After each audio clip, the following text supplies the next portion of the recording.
All right, picking up for the Cartography Lab here at the NOAA GISS website.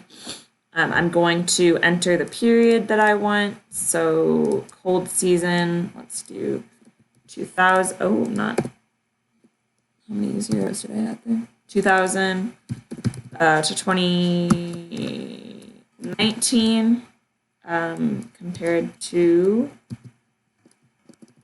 1900. To 1918. Okay. Make map. I'm going to download as a .NET-CDF. Then I'll repeat this for the other time period that I want to compare to 1990 to 1991. The next step will be adding this data to ArcPro. So I've already saved that data in my project folder. So I'm going to do the make .NET-CDF a raster layer, navigate to my folder. I'll go with newer first. I'm just going to go ahead and name this newer. Although this output raster layer will just be a sketch, this doesn't necessarily get saved anywhere.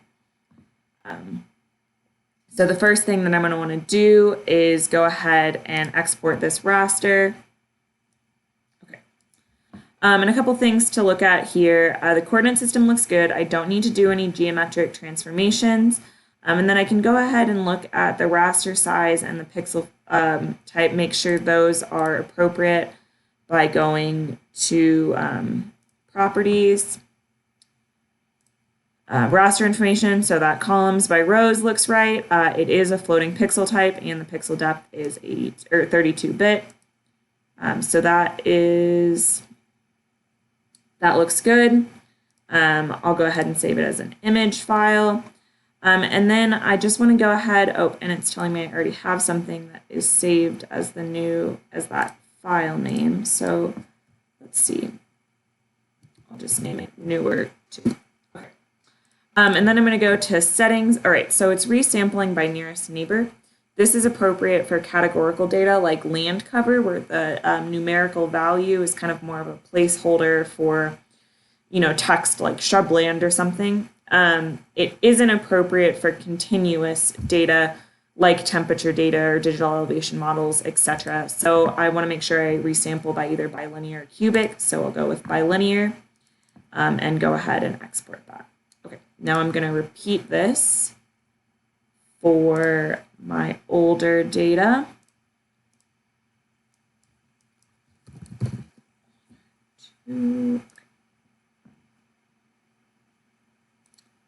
And then, again, data, export raster, select bilinear. Okay. Everything looks great. So in previous labs, some people have had issues with the values from the .NET-CDF raster looking different than the raster values. Oh, and I saved this one as a TIFF, not an image. I don't think that's super important. Mine looked like they went okay, but one way to check if your .NET-CDF raster values are different than the image TIFF whatever raster, just go to properties. Under statistics, you can see the minimum and maximum. So mine are correct, but you can check that out if your values differ between the two values. Okay, so I can go ahead and remove this. And I'm going to want to change the symbology. I'm going to pick a divergent color ramp. This one looks good. I can see that my absolute minimum and maximum are 8 and -1.1. So I might round those. So let's see if I go to minimum and maximum, your statistics hit custom. Do -8.5 to a maximum of 8.5. And I'm doing this, remember, so that my intensity is the same for each value. And it does look like I need to invert mine so that warm temperatures are warm colors. I'll repeat that for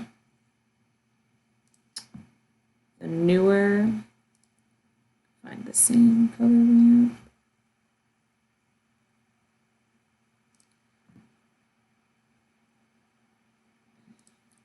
again, maximum, custom, 8.5 to negative 8, oh, to negative 8.5. Okay.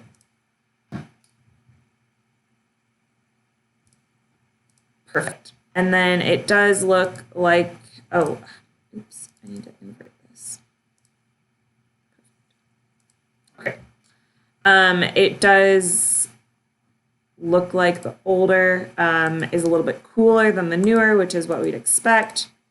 All right, and then I'll go ahead and add world boundaries from ArcGIS Online.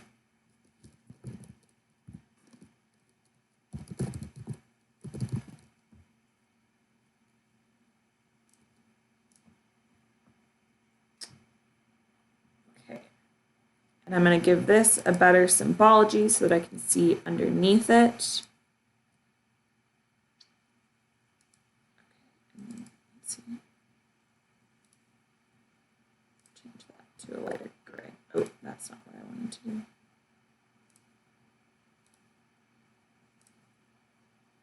Oh, that's not what I wanted to do. Why am I having such a hard time with this right now? Okay, change the outline color to a lighter gray. Perfect. All right, and then I'm going to need to make another map. I'll go ahead and name this one older. Add a new map.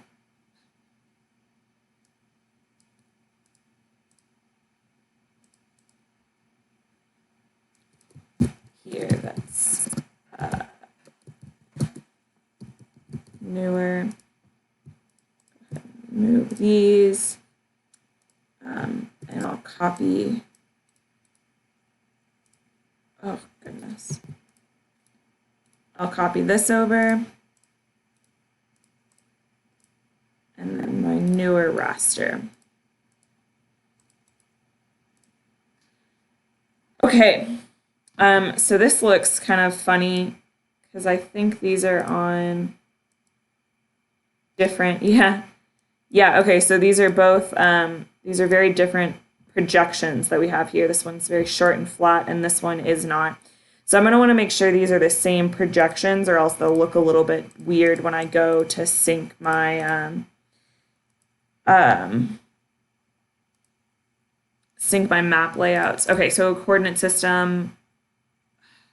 Let's see, that should be the same. Okay, so now they're the same. All right, and then I'll go to my layout and I will insert the two map frames, like this one to newer.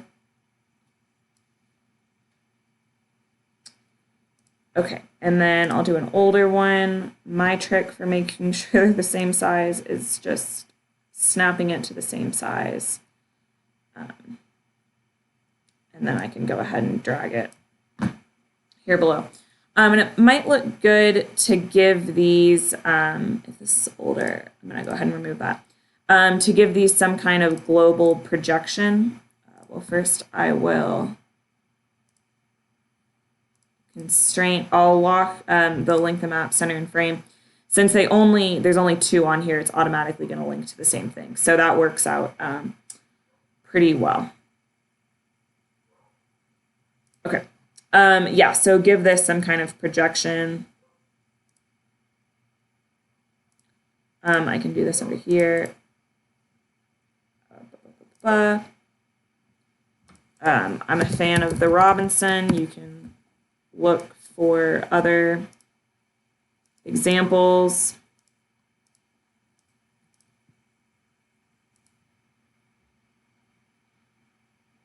There's pluses and minuses to a lot of global projections. Some are more accurate than others. Okay, let's see, is it gonna, search again. Okay. So now in my layout, they both have projections. They're synced to the same thing. One issue that some people are having is that this world countries disappears. Right now, you're essentially, streaming this from the internet. So if your connection isn't great, you can go ahead and export this, or save it as a layer file, export it to the shape file so that you can have it saved on your computer and you're not streaming. Another thing that was coming up was when you're zooming in and out, the colors kind of it'll start like just all looking orange or something. One way to kind of solidify this is copy it into another map. That helps ArcGIS store the color ramp that you're using so that when you zoom in and out, it preserves the symbology. Okay. That should be good enough to get you started. There are other videos that talk about making, customizing your color ramp in Canva and in ArcPro.